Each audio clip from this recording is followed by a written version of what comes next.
Hi all, I'm Olly, this is Simply Stitchy, and I've got a little bit of a confession to make. In a recent video I made a little bit of a rookie error, kind of, but more on that in a minute. The video in question was the one I made on the Wheeler Wilson, and I was asking, can I get it to sew?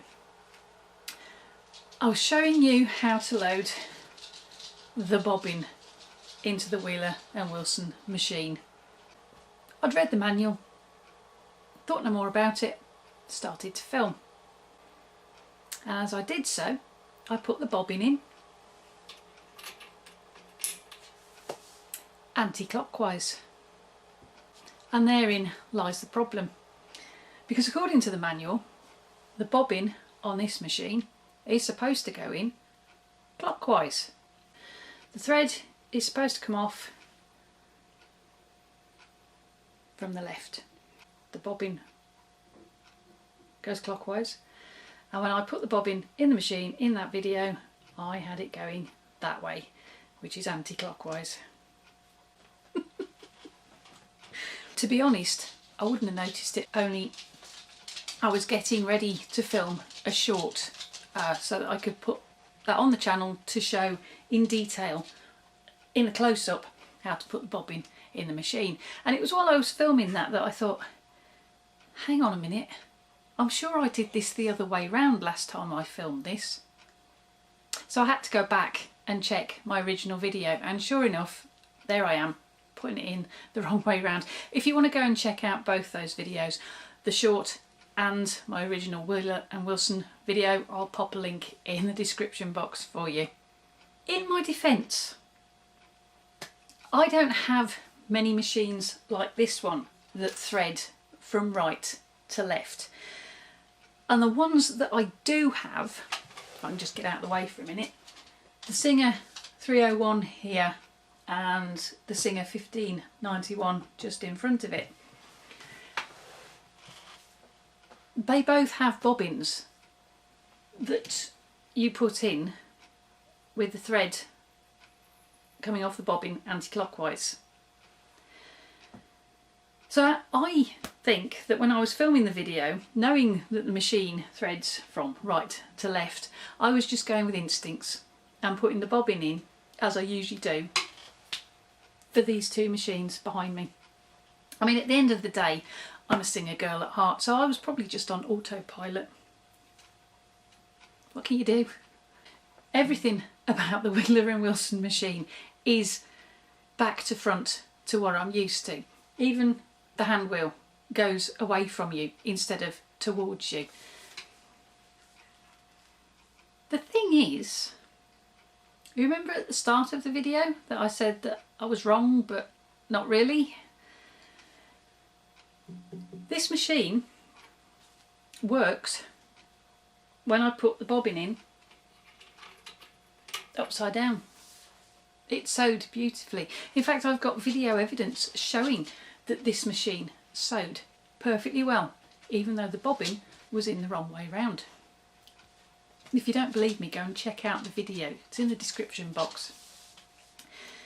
Now, I've tried the bobbin the other way round, and it doesn't really like it that much. It will sew with the bobbin in the right way round, but I don't get nearly as good of a stitch as I do when it's back to front. And I've got a theory as to why that could be. As I mentioned in that previous video on the Wheeler and Wilson, they take a needle size that is really difficult to come by these days. It's the 127 by 1. It's not actually made anymore. It's been discontinued, which means in order to use these machines, stitchers have to get a little bit creative. And what happens is, most of us, if we want to use these, we use substitute needles. Now, what a substitute needle is it's a needle that's in production today, but it's actually designed for a different machine. It's not designed specifically for a Wheeler and Wilson D9. They're industrial machine needles. So this packet would have been made for an existing sewing machine, an existing industrial sewing machine. Because of that, they don't match perfectly to these machines. They will work in these machines, but they won't give you the same kind of quality as if you were using an original 127x1 needle. And the reason for that is because of the differences between the two. If we take a look at, this is the original 127x1 needle, and if we take a close look at it, you'll see that it's got a flat side and it's got a rounded side. And what it's also got going down, if I can just get my finger in it, there it is, going down the front of the needle, there's like a little groove. You see that? All the way down to the eye at the bottom, and that's where the thread would run.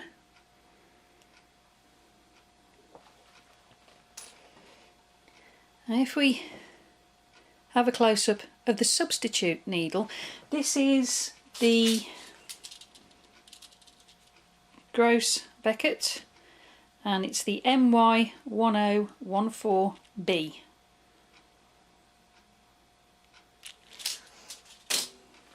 Now if we take a close look at this one, it's rounded on all sides. There's no flat side, which is why in the last video I had so much fun trying to get it facing in the right direction, because I didn't know how far round it had gone.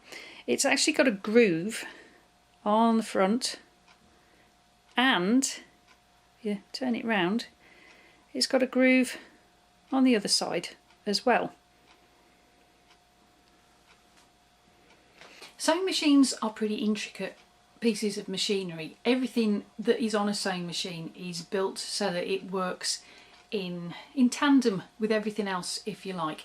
And that means from the bobbin to the needle to the upper threading, everything has to be just right for it to work perfectly normally and as the manufacturer intended. By swapping out the needle and using a substitute, you're actually changing the way that the machine works. So to a certain extent, the machine doesn't know that the bobbin is in the wrong way round. It's got a needle with a groove in it. It's got thread coming down that groove. It picks up the thread from the bobbin and it makes a stitch. There is another reason why I think that this machine works when its bobbin's the wrong way round, and that's because it doesn't actually have a system to power it. You remember from the previous video I mentioned that it looks as though this used to be the head of a treadle, and the treadle doesn't exist anymore, and neither is there a hand crank. And what I've been doing when I've been demonstrating the machine, if I just get it off this box for a minute,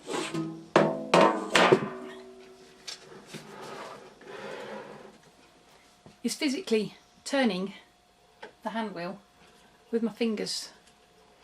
Now there's a limit to how fast that I can turn that without a hand crank or a treadle, and it might be the slowness of the speed with which I can turn it is making it irrelevant that the bobbin's in the wrong way round, because it's too slow to tell, and the speed is allowing it to pick up the thread to make a stitch.